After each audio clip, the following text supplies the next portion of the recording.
YTBC, what's the deal? All right, so I was just on fighthype.com. Shouts out to fighthype.com. I will leave this interview in the description box. You can listen to it for yourself. Bryant Jennings is in shape. He's ready to fight. He's ready to go. I like that. He's I forget who workout session he was at.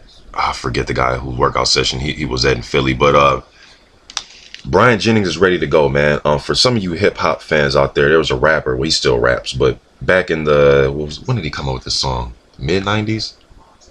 Rapper named Sugar Free from Pomona, California. He had a song called "If You Stay Ready, You Ain't Got to Get Ready."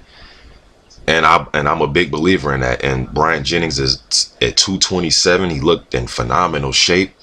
And usually when guys take a tough loss like that, you know, their team falls apart, trainers leave them or they leave their trainer, so on and so forth. He still got John David Jackson in his corner, which is a plus. He says that everything outside the ring, as far as his business and everything, is intact. He looks in shape. He's still running, grinding, doing what he has to do. And that's excellent. I like that, man, because I want to see more of Bryant Jennings. He surprised me against Vladimir Klitschko because I thought he was going to get knocked out. I remember my post-fight or my pre-fight video, I was saying that I like Jennings. I think he's tough, but I think he's just too limited for somebody like Vladimir. And I thought he was going to get knocked out trying to be too brave. And he totally proved me wrong. He still lost, but he proved me wrong in that fight and gave a much better showing than I thought he would. And I've been talking about Bryant Jennings for a while. You know, with me in this heavyweight thing, since I've been on YouTube, I've been talking about heavyweights, man. It's just that now I do it obviously more than I used to because I've just practically almost just given up on smaller weight classes and all the bullshit and the arguments with other fans and commenters on YouTube and uploaders about 2-3 pounds and going up in weight, going down in weight, a catch weight, the same weight. You know, I'm tired of it for the most part, even though I respect those fighters and I will watch the fights, you know what I mean? But I've been talking about heavyweights for a while, and there was one particular video on my old channel. Maybe I can leave it in the description box, but it's on my old channel where I asked the YTBC. This was before, this when they were calling Jennings the best American heavyweight. This had to be like 2013. I'm not for sure. It was around the time that Jennings was fighting Fedosov on that NBC sports card, and they were calling Jennings the best American heavyweight. This before Wilder was they even thought about him fighting Stavern.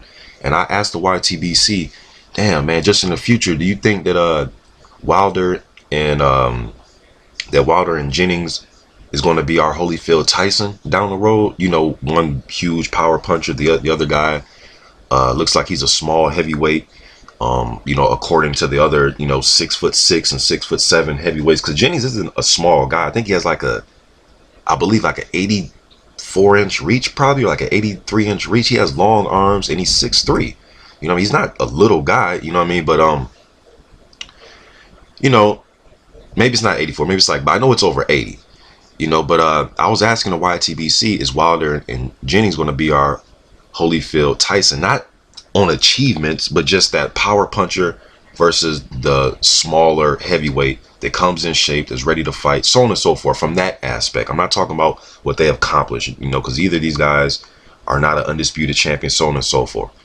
Just as far as the power puncher versus the quote unquote small heavyweight, you know, which is, he would be Holyfield, you know, and his body physique kind of resembles Holyfield. So I just brought that question. That was like 3 years ago.